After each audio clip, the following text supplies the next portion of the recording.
Bueno, la idea de este video es, como el título dice, creando un motor desde cero. Puse ahí Spacey porque es la librería que vamos a usar, que es muy muy útil, la recomiendo.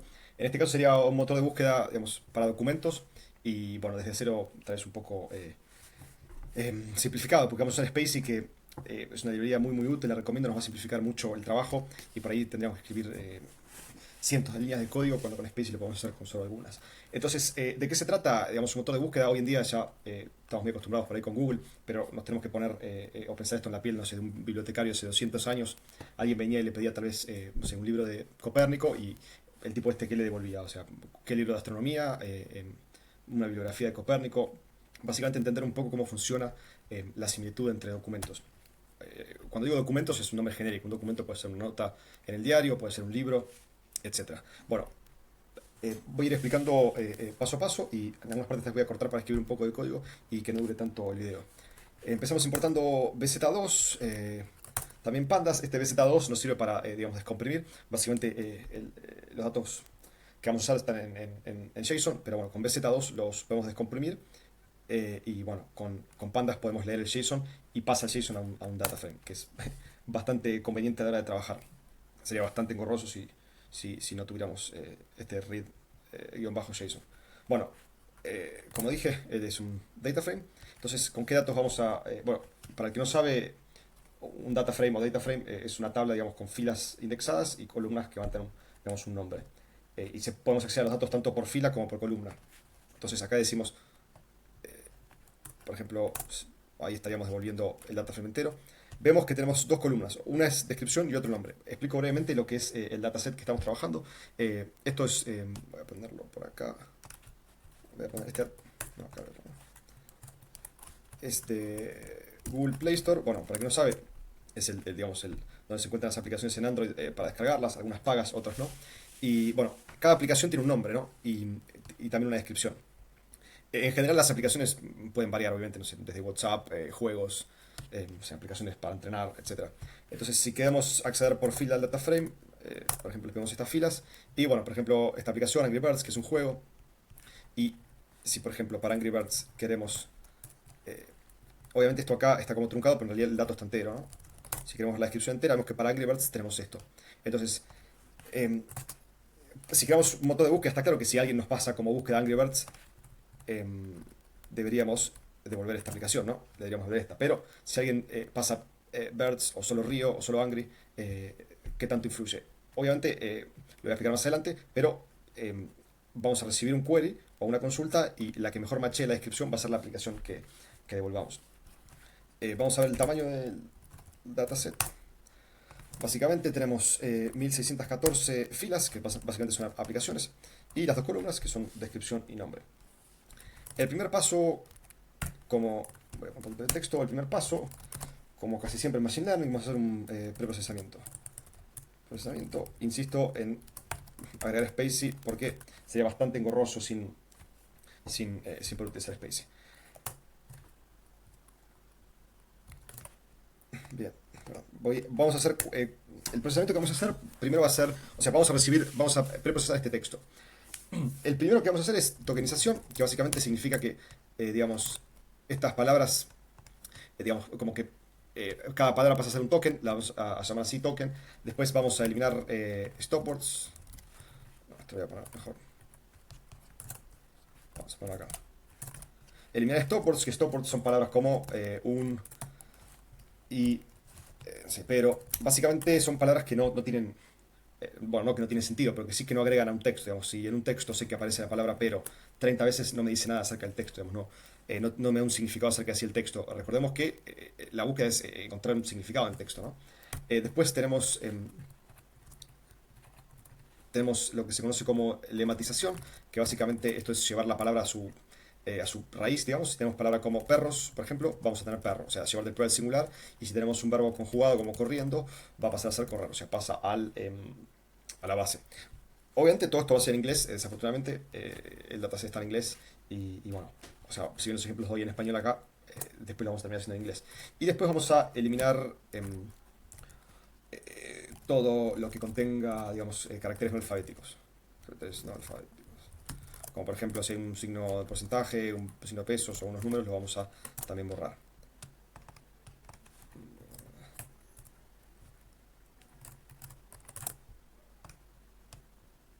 Bueno, lo primero que vamos a hacer es un import spacey. Bueno, creo que debería cargar el sitio web, digamos, para que lo vean, es altamente recomendable. Obviamente, esto es un comentario, no hace falta agregarlo, pero bueno, lo recomiendo que entren ahí. Obviamente, la mayoría de las cosas que estoy explicando ya están explicadas ahí, es parte de su documentación. Importamos spacey. Después, básicamente hay que hacer un load, o básicamente cargar lo que vamos a cargar. Nosotros vamos a usar el diccionario en inglés. Hasta ahora solo uso el diccionario en inglés. Entiendo que hay uno en español, con lo cual podemos hacer cosas bastante parecidas, pero obviamente hay que usar un diccionario específico, porque pasar al infinitivo, por ejemplo, de corriendo a correr, es específico del idioma, ¿no? Y para que cargue más rápido, vamos a deshabilitar algunas funciones que no vamos a usar. Estas no las vamos a usar, así que las deshabilitamos. Entonces, ¿qué es LP? Siempre es bueno saber con qué estamos trabajando. Básicamente es de este tipo. Y si vamos un poquito más a la documentación, básicamente es un text processing pipeline. Usually you will load these ones per process. Entonces, básicamente todas las funcionalidades que vamos a usar van a estar acá adentro. Entonces, ahora rápidamente voy a escribir una función en la cual nosotros recibimos texto. Este texto, de vuelta, imaginemos como que fuera lo más simple tal vez sea una nota de un diario, porque creo que estamos más acostumbrados. Recibimos una nota de un diario y hay que devolver ya procesada, digamos. A la nota del diario, todas las palabras van a ser un token, eliminamos estas palabras, las llevamos todas a su raíz o al infinitivo y eliminamos todo lo que contenga números digamos, estos caracteres. Entonces, obviamente definimos así una función en Python. Vamos a recibir texto. Entonces, el resultado lo voy a abrir en una lista, así que agrego acá, creo lista vacía. Después, tengo el insert puesto. Perdón, ahí está. Entonces, también, esto lo que va a hacer básicamente, en doc vamos a tener todos los tokens. Es decir, la nota, como dije, la nota del diario la pasamos como parámetro y vamos a tener todos los tokens guardados ahí. A partir de ahora, lo que son las palabras vamos a llamar tokens. Porque obviamente, por ejemplo, antes íbamos a tener la palabra corriendo y ahora vamos a tener, decimos, el token correr. Es parte de cómo se llama, porque obviamente hicimos algunas modificaciones. Entonces ya no, deja de ser la palabra original para ser llamada token. Recorremos todos los tokens. De vuelta, podría llamarlo palabra, pero como está cambiada la llamamos token. Y, digamos, simplemente acá ya podría ser, la agrego a la lista. Eh, Esto acá agrega básicamente el lema. Es decir, ya viene digamos, en el formato base o raíz. Pero no estaríamos haciendo nada de lo que es la eliminación de las stopwords, ni los caracteres estos. Entonces, obviamente, deberíamos agregar. O sea, esto podría ser, digamos, básicamente, si hacemos así ya estaría terminada la función. Pero esto, lo único que hicimos es utilizar todas las mismas palabras y devolver el lema, básicamente. Pero queríamos hacer estos 4 cambios. Entonces, simplemente le agregamos este if. Si no es, digamos, una stopword. No sé si tiene en general la escuché como stopword, no sé en español cómo se llamará. Y que obviamente el token sea alfabético. Entonces ahí estaría terminada la función. Ellos tienen un ejemplo muy parecido en su documentación, entonces hacemos una pequeña prueba. Esta es la prueba que tienen ellos en su documentación.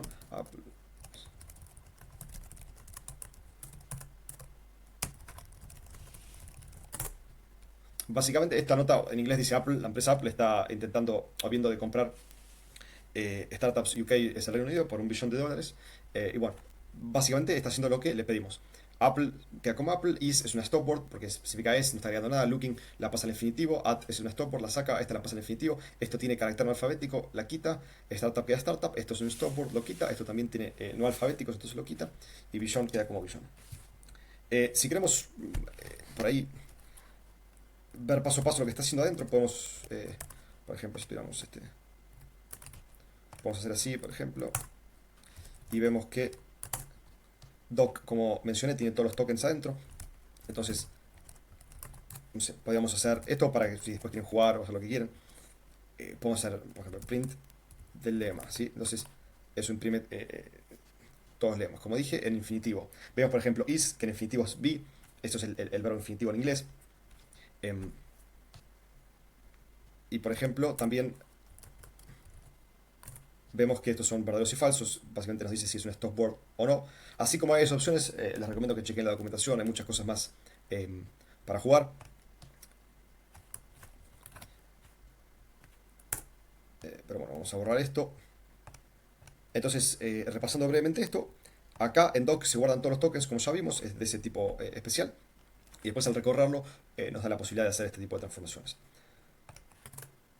Bien, el segundo paso, que va a tomar por ahí un poco más explicarlo, vamos a llamarlo, segundo paso, es vectorización. De vuelta a Basic, porque vamos a hacer uso de esta genial librería. Entonces, vectorización no es fácil de explicar, voy a hacer el mejor esfuerzo. Vamos a... vectorización, ya está resuelto este tema hace muchos años, pero por ahí hace 200, 300 años no se sabía, digamos, de qué forma se podía interpretar el texto o representar de otra forma. Entonces, la forma siempre es la de vectorización. Entonces, ¿qué se trata de vectorizar? Vectorizar es agarrar un texto y pasarlo de alguna forma a un vector o a una matriz. Entonces voy a dar ejemplos muy muy simples acá como comentarios. Si, imaginemos que tenemos estos dos textos, el bajo y ante A. Imaginemos que estos son los dos textos que tenemos que vectorizar, ¿sí? Entonces, imaginemos ahora una matriz enorme en la que cada columna va a ser una palabra del diccionario. ¿Sí? Yo no sé cuántas palabras tiene el idioma español, pero imaginemos que el diccionario, no sé, tiene 100.000 palabras. Entonces, va a haber una columna por cada palabra, es decir, va a ser una matriz enormemente grande. Entonces, vamos a tener, por ejemplo, no sé, todas las palabras ante, bajo, obviamente, ordenadas alfabéticamente. Entonces, bueno, acá, por favor, imaginemos, como dije, 100.000 columnas, ¿sí? Entonces, ¿cómo representamos esto, estos textos, digamos? Entonces, nosotros podemos representar, por ejemplo, el primer texto así, decimos, cero no aparece, no aparece, uno sí aparece la palabra, cero uno. Y el segundo lo podemos representar así. Es decir, si la palabra aparece, le ponemos un uno. Si la palabra no aparece, le ponemos un cero. Esto es el ejemplo más básico. De alguna forma, al pasarlo esto a una matriz, podemos usar todas las propiedades matemáticas. Bueno, tal vez no todas en una matriz, pero sí nos abre un gran, nos abre las puertas al mundo matemático. Porque después las similitudes las vamos a comparar entre matrices. Porque, digamos, ¿cómo comparamos la similitud entre dos textos? Es difícil. Ahora, si el texto lo tenemos vectorizado en esta forma, digamos, estaríamos comparando matrices. Que básicamente, si el diccionario tuviera 100.000 palabras, estaríamos como graficando en 100.000 dimensiones. Eh, Esta entonces es la representación. Lo que vamos a intentar hacer ahora es hacer lo mismo. Obviamente usando Space va a ser bastante más rápido. Pero bueno, esto lo voy a dejar acá para que quede. Em, Esto imaginemos que es un documento. Obviamente si esto es una nota del diario, la nota del diario va a tener 200 palabras. En las columnas vamos a tener todas las columnas todas las palabras del diccionario español y va a haber un 1, un 0 si la palabra aparece o no. Entonces, bueno, procedemos a vectorizar, vectorizando. Para esto vamos a usar, perdón, scikit-learn vamos a usar Space. Esto es tan... eh, scikit-learn. Entonces, text. Hacemos el import df df vectorizer. Ahí está. Corremos. Entonces tenemos que instanciar para poder usar los métodos. Vamos a instanciar. Y después vamos a... todo lo que es preprocesamiento, en base a cuál es el objetivo final, hay miles de formas de hacer distintos tipos de procesamiento. Podemos usar el que usa este por default, pero si le vamos a pasar el nuestro. Es decir, le vamos a decir cuando tokenices, usa nuestra forma que acabamos de crear para procesar. Entonces, ¿qué tenemos acá? Vemos que es de este tipo. Vamos a poder usar todos los métodos que estén acá dentro ahora porque instanciamos. Y vemos que acá dice convert a collection of raw documents to a matrix of IDF features. Entonces, hasta ahora no hicimos nada, instanciamos para poder utilizar los métodos. Ahora lo que vamos a hacer es, tenemos estos textos que obviamente en nuestro caso van a ser las descripciones de cada aplicación en Google Play Store, obviamente no de todas, sino del dataset que tenemos, y la idea es crear esta matriz. En nuestro ejemplo acá tenemos, no sé, 2, 3, 6 ceros. Pero obviamente cuando trabajemos con el diccionario entero, se podrán imaginar que van a haber bastante más ceros que unos. Entonces lo que hacemos, vamos a crear esta matriz, la vamos a salvar ahí. Vamos a hacer el fit transform. Y le pasamos las descripciones. Entonces, va a tardar un poquito en hacer esto. Básicamente, de vuelta, está haciendo este paso, ¿sí?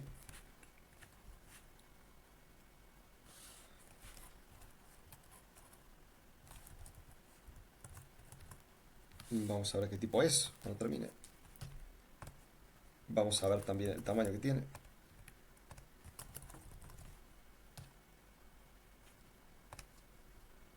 Y vamos a ver qué nos devuelve cuando intentamos acceder. Bueno, lo pauseé un poquito el video. Este paso puede tardar dependiendo de varias cosas, pero bueno, más o menos 5 minutos. ¿Qué tenemos entonces? Esto es una sparse matrix, quiere decir que solamente guarda donde están los unos. Es una forma un poquito más inteligente de guardar matrices sparse, básicamente donde hay tantos ceros. Y el tamaño que tiene es, vamos a ver, son 1614 filas, que van a ser las aplicaciones, y 20.633 columnas. Yo antes, en mi ejemplo, dije que por ahí se utilizaba cada palabra del diccionario, pero en realidad lo que estamos usando acá es todas las palabras únicas en los documentos. Es decir, si hay una palabra que no aparece que no aparece en el diccionario, que no aparece en los textos, digamos, no se agrega. Entonces, obviamente, si queremos acceder, nos dice esto, que está guardado de una forma básicamente comprimida. Entonces, bueno, acá lo simplifiqué en realidad y mentí un poco. En realidad no se guarda de esta forma. Esta es una forma extremadamente simple que simplemente lo utilicé para explicar cómo se vectoriza. Pero voy a tener que explicar ahora una cosita para ir también igual de... no compleja, pero por ahí hay que abstraerse un poco. El tercer paso, básicamente no es un paso, pero lo que recomiendo aprender a saber es básicamente qué es TF, qué es IDF. Porque acá lo que utilizamos es en español es TF IDF, en español, en inglés es TF IDF. Probablemente lo diga en inglés porque se conoce comúnmente como CTF y IDF. Entonces, estos son dos conceptos que en realidad no vamos a utilizar ceros y unos. O sea, si la palabra no aparece, sí es un cero, pero no es que va a haber un uno. Entonces, vamos por partes. Primero, vamos a... O sea, ¿qué es el TF? El TF es Term Frequency, que básicamente es cuántas veces aparece la palabra. ¿Qué quiere decir esto?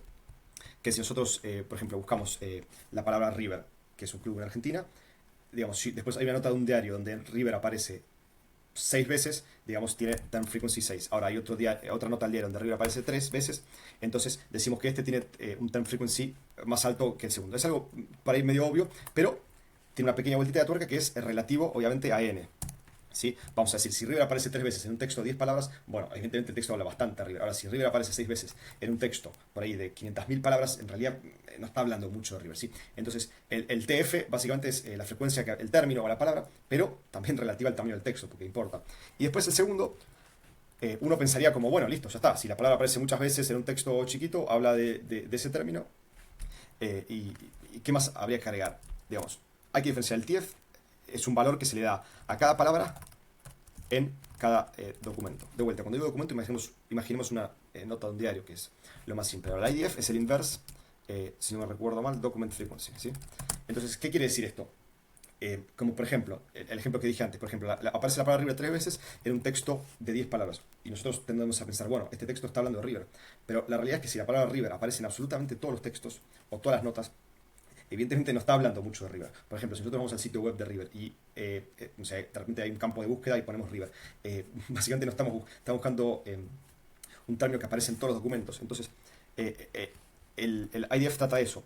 Es decir, por ejemplo, obviamente las stopwords van a tener IDF muy bajo, palabras como el, para, o sea, es IDF muy bajo, porque nosotros decimos, bueno, hay un documento donde para aparece 100 veces, decimos, uy, habla de para, no, en realidad se compensa con un IDF muy bajo, es decir, si hacemos digamos, una mezcla entre este score y este score, va a bajar porque el IDF dice que aparecen todos. Ahora, si tenemos IDF alto, van a entrar palabras que aparecen muy poco. Por ejemplo, imaginemos, no sé, Tirodáctido X. Imaginemos que este es un dinosaurio, ¿sí? Una palabra que probablemente aparece muy poco. Si esta palabra, que no aparece casi nunca, aparece por ahí en una nota del diario, ¿no? Evidentemente está hablando de eso, ¿sí? Entonces se trata de compensar, digamos. Entonces, ¿cómo identificamos de qué habla una nota de un diario? Evidentemente importa si la palabra River aparece muchas veces o no, relativo al tamaño del texto, pero también importa cuánto aparece River en los otros documentos. Entonces se trata de buscar una palabra que aparezca mucho, pero que sea medio rara. Entonces, espero que haya quedado medio claro. La definición oficial, no oficial, pero la definición, básicamente, acá la tengo. Dice, o sea, este valor, yo lo llamo score, digamos, es un score, digamos, aumenta proporcionalmente al número de veces que una palabra aparece en la nota del diario, ¿sí? Lo que expliqué.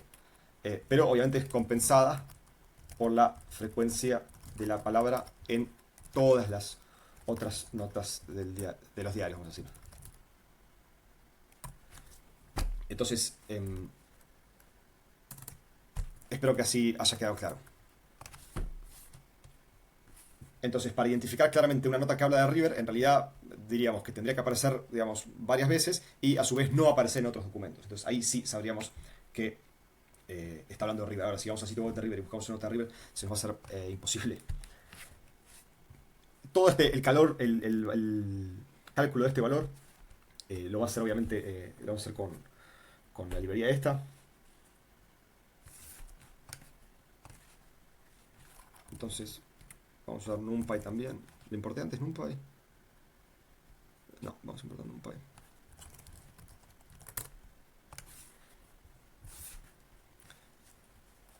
Y vamos a ver, en realidad el TF es lo más conocido, digamos, aparece mucho la palabra, habla de esto. El IDF es menos conocido. Entonces, esperamos ver, por ejemplo, para este tipo de este dataset, IDF alto para tener palabras como la que dije, no sé, tilodáctido, X, que aparece muy poco ahora. IDF bajo. Recordemos que lo que yo di como ejemplo de IDF bajo es palabras como el para, pero son stopwords, que las quitamos. Entonces, IDF bajo, como dije, son palabras que aparecen en todos. Entonces, para nuestro caso, obviamente, IDF bajo van a ser palabras por ahí, como no sé, si son descripciones de aplicaciones, por ahí la palabra app va a aparecer en todas, la palabra, no sé, game, la palabra feature aparece mucho, o free, ¿no? Pero esto lo vamos a comprobar. Dentro de Beck, vamos a explorar todo lo que tenemos. Eh, tenemos muchas cosas. Lo que nos dio esto fue, de vuelta acá, con esto en Beck salvamos, digamos, varias cosas del dataset. No vamos a usar todas, hay algunas que no sé ni qué son realmente. Pero bueno, tenemos las palabras ordenadas por IDF, por este valor. A ver qué dice acá. Bueno, nos dice mucho. Bueno, básicamente nos las da ordenadas por IDF. Vamos a ver si dice algo más. Array object represents. Bueno, básicamente tenemos las palabras ordenadas por esto, ¿sí? Vamos a usar NumPy porque esto lo vamos a tener este tipo de dato. Entonces, si hacemos, si sacamos, digamos, los índices, básicamente los guardamos en, vamos a poner acá, guardamos los índices, guardamos los índices. Entonces, en ordenado IDF simplemente guardamos índices, ¿sí? Los índices, obviamente, ordenado por esto. Y después, acá vamos a tener guardado. Acá, esto es un método para. Vamos a ver si nos explica. Básicamente, obtenemos cada palabra feature, en este caso va a ser cada columna. Que recordemos que, por ejemplo, acá cada columna en mi ejemplito es A ante bajo con él. En la descripción va a ser cada palabra única. Bien, bueno, nos dice mucho, pero bueno, esto lo podemos pasar a un array. ¿Sí? Que básicamente vamos a columnas, ¿sí? Son las columnas. Y después, si agarramos estas columnas y las ordenamos por este valor, vamos a salvarlas acá.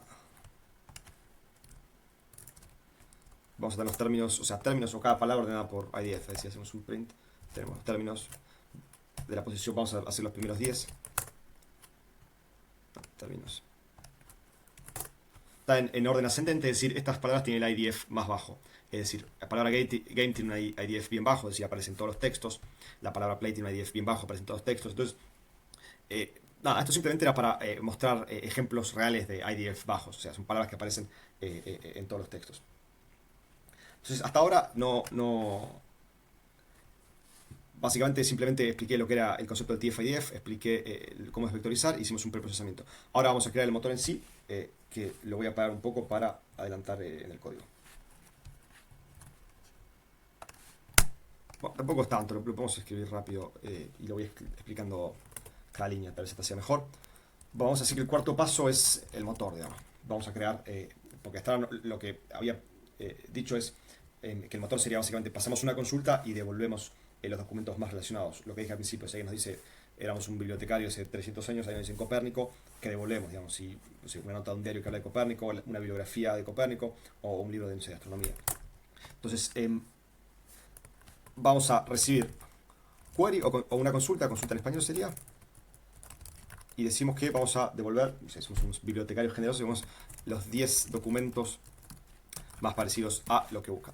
De vuelta, el nombre de documentos es bien genérico. Imaginemos que puede ser un libro o lo que sea. En nuestro ejemplo, básicamente tenemos, recordemos, 1600 aplicaciones y su descripción, ¿sí? Para hacer esto vamos a usar scikit-learn de nuevo.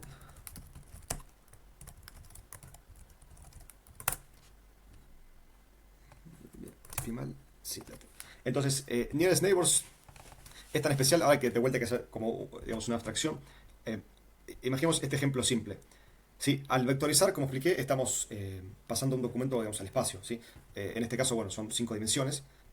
Pero bueno, imaginemos que tenemos 3 y estamos, lo ponemos en el espacio, entonces podemos decir como que cada documento está en el espacio y dos documentos que están más cerca en el espacio serían documentos más parecidos. Cuando digo en el espacio, digo porque obviamente esto está digamos, vectorizado, entonces sí lo podemos ver en el espacio. Obviamente es un espacio de 20.663 dimensiones, pero aplica igual.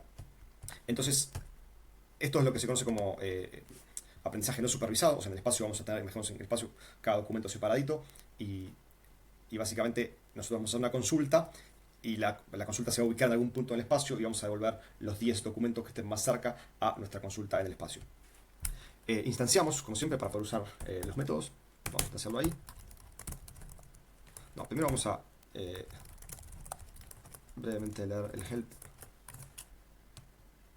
Como estoy con la D ahí. Básicamente, como dije, Unsupervised Learner for Implementing Neighbor Searches, o sea, búsquedas de vecinos. Lo podemos ver como su nombre, esto es un simple buscador de vecinos, ¿sí? Literal. Y a ver acá que... Bien, no cambia mucho. Ahí explica más por ahí. Bueno, básicamente como parámetro podemos pasar el número de vecinos. Bueno, instanciamos. ¿Sí? Creamos un buscador de vecinos y le decimos buscame 10 vecinos, ¿sí? Esto, imagino que es un robotito que nos va a ir a buscar 10 vecinos siempre. Le hacemos un fit, básicamente le pasamos el espacio es X, que como antes dijimos, esto es X. Básicamente son todas las aplicaciones vectorizadas.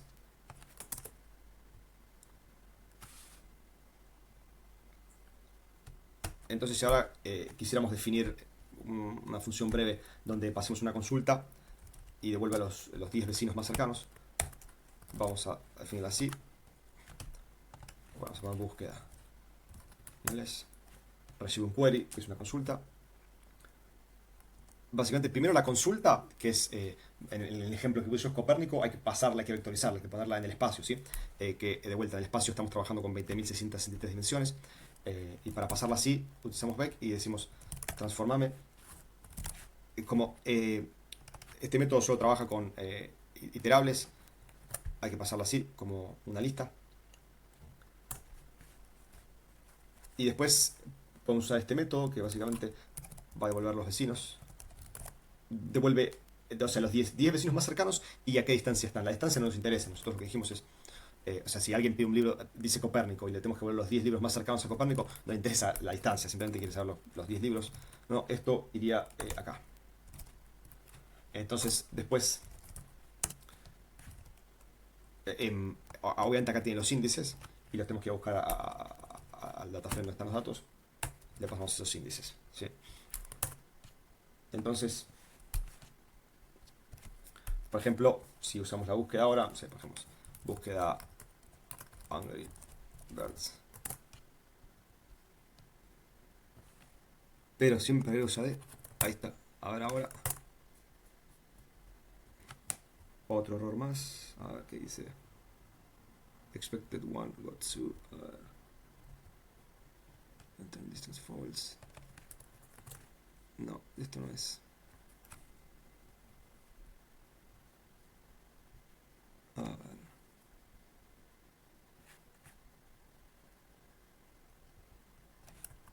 Dief, no lo pisé. No, sigue ahí.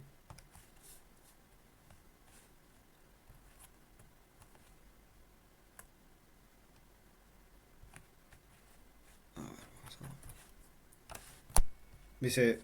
Me hice medio lío con los tipos de datos que devuelve, pero bueno, volvemos a empezar acá. Acá instanciamos para poder utilizar los métodos. Esto lo que hace es, acá tenemos todos los datos vectorizados, o sea, los documentos vectorizados, y esto simplemente, digamos, lo pone como en el espacio.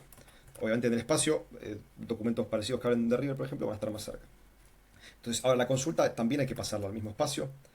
Vamos a decir vec transform la consulta. Supongamos que buscamos, hay que hacerlo como una lista porque transform tenemos que pasar un iterable.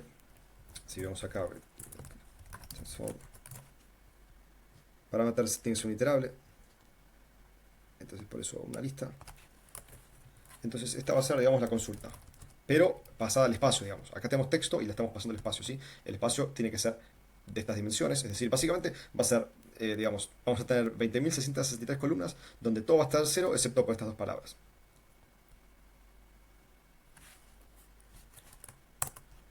Ahí está la consulta, vemos que la consulta obviamente es una sparse matrix, como dijimos, porque hay muchos ceros.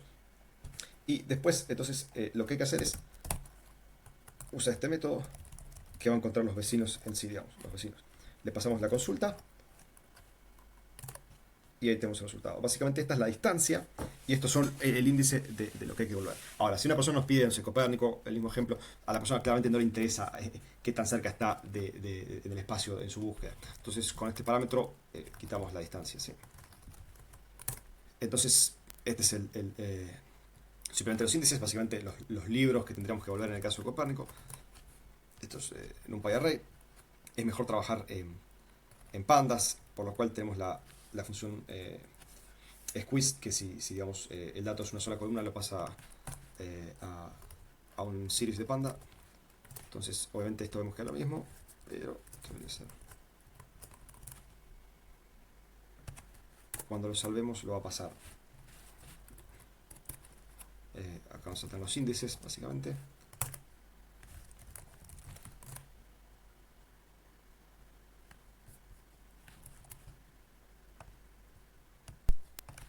No lo pasa a un series, pero sí lo hace en una sola dimensión. Si no hiciéramos esto, por ejemplo, tendríamos, si lo hiciéramos así,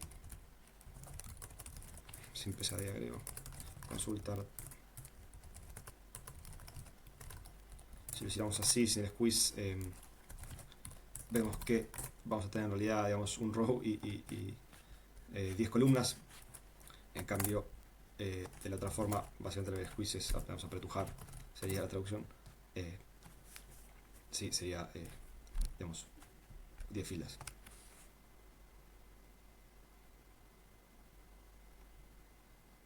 Después, este índice lo tenemos que buscar en los datos originales. Si le pasamos, obviamente va a tirar el error que tiraba antes, que básicamente esperaba una dimensión y le pasamos dos, que acá la vemos, tiene dos dimensiones. Entonces con el squeeze, siempre el iLock, vamos a ver acá, el iLock hay que pasarle de una sola dimensión. No, el help está especificado.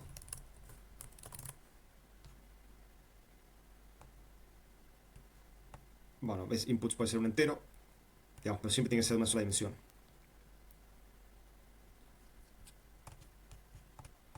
Entonces, volvemos acá.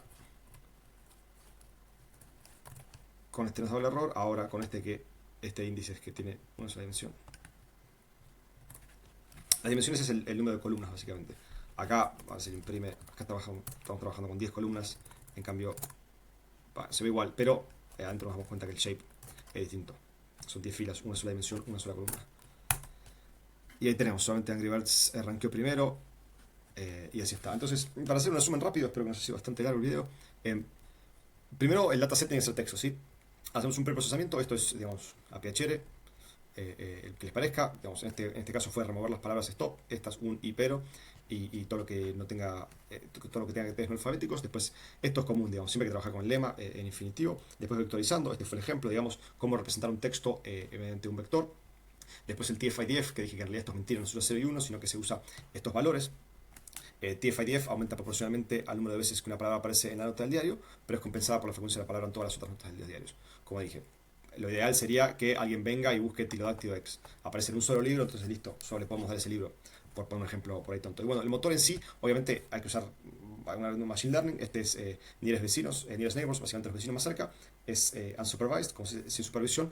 Lo que hicimos básicamente es dibujar en el espacio el espacio real, digamos, todos los documentos, le pasamos, esto hicimos como si fuera un documento nuevo, acá lo pasamos en ese formato, digamos, lo transformamos en ese vector y de alguna forma quedó en el espacio. Entonces simplemente devolvimos los 10 vecinos más cercas a esto que le pasamos en el espacio.